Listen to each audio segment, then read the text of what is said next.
सिलसिलेवार बम धमाके,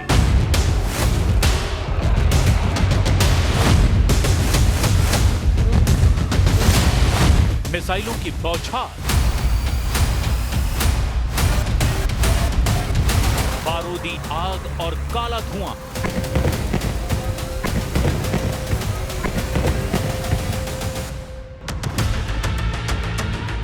ये एक नए युद्ध का दृश्य है।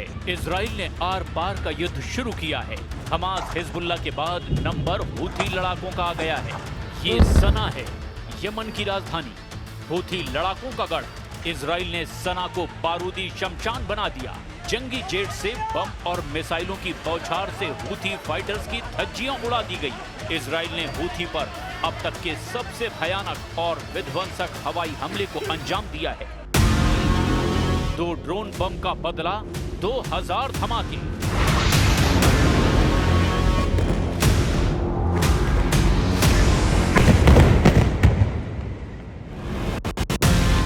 जंगी जेट, 65 मिसाइल, बेहिसाब बारूद।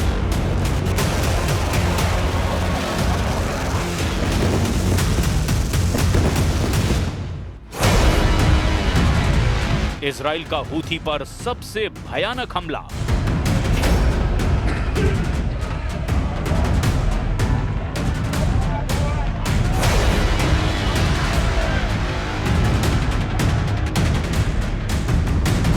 अब हूथी चीफ को जिंदा नहीं छोड़ेगा इजराइल।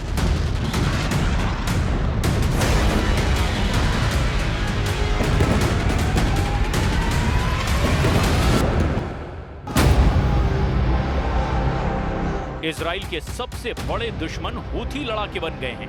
हूथी लड़ाकों को इजराइल कुचल रहा है। नेतन्याहू के ऑर्डर पर हूथी चीफ अब्दुल मलिक अल हूथी को निशाना बनाया जा रहा है। इजराइल अपने देश से 2000 किलोमीटर दूर ये जंग लड़ रहा है, लेकिन हूथी पर मार हमास और हिजबुल्लाह से ज्यादा घातक है। हूथी लड़ाकों के आका के सफाई का ऑपरेशन इजराइल शुरू कर चुका है। एलात शहर पर हूथी के ड्रोन हमले के बाद इजराइल ने फुल फोर्स में फाइटर ग्रुप पर हमला शुरू कर दिया है। लेटेस्ट हमले में इजराइल ने हूथी लड़ाकों का हेडक्वार्टर दहला दिया है।